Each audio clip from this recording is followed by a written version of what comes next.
आज हम एक ऐसे शक्तिशाली विचार को समझने जा रहे हैं जो शायद हमारी जिंदगी को देखने का नजरिया ही बदल दे। ये एक ऐसा विचार है जो पहले तो हमें चुनौती देता है, लेकिन फिर हमें हमारी अपनी ही शक्ति का एहसास भी कराता है। जरा एक पल के लिए इन शब्दों पर गौर कीजिए। ये एकदम सीधे हैं, शक्तिशाली हैं, कोई लाग लपेट नहीं। और हाँ, एक पल को ये सुनने में कठोर लग सकते हैं। इसका अंग्रेजी अनुवाद भी उतना ही सीधा है। यह एक ऐसी सच्चाई है जिससे हम अक्सर दूर भागते हैं। लेकिन सवाल यह है कि क्या हमें सच में इससे डरना चाहिए या इसमें हमारे लिए कोई छिपा हुआ शक्तिशाली संदेश है। और बस यही आज हमें समझना है। क्या यह एक निराशाजनक बयान है जो हमें अकेला महसूस कराता है, या फिर यह व्यक्तिगत शक्ति और जिम्मेदारी की ओर एक जोरदार बुलावा है। आइए पता लगाते हैं। तो चलिए इस विचार की गहराई में उतरते हैं। हम पहले और शायद सबसे चुनौतीपूर्ण हिस्से से शुरू करेंगे।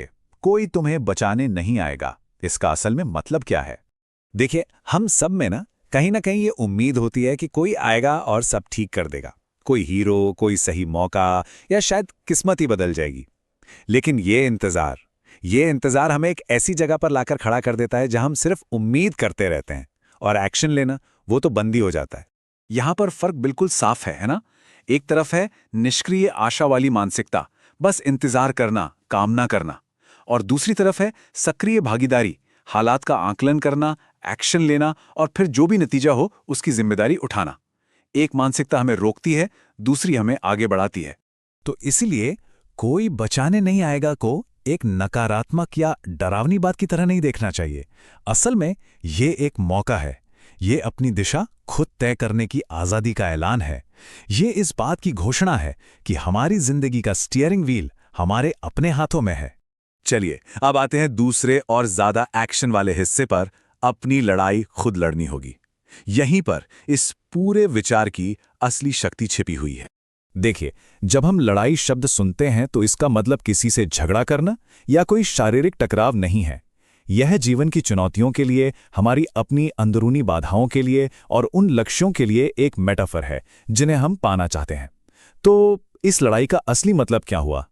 इस लड़ाई के 3 सरल लेकिन बहुत जरूरी कदम हैं।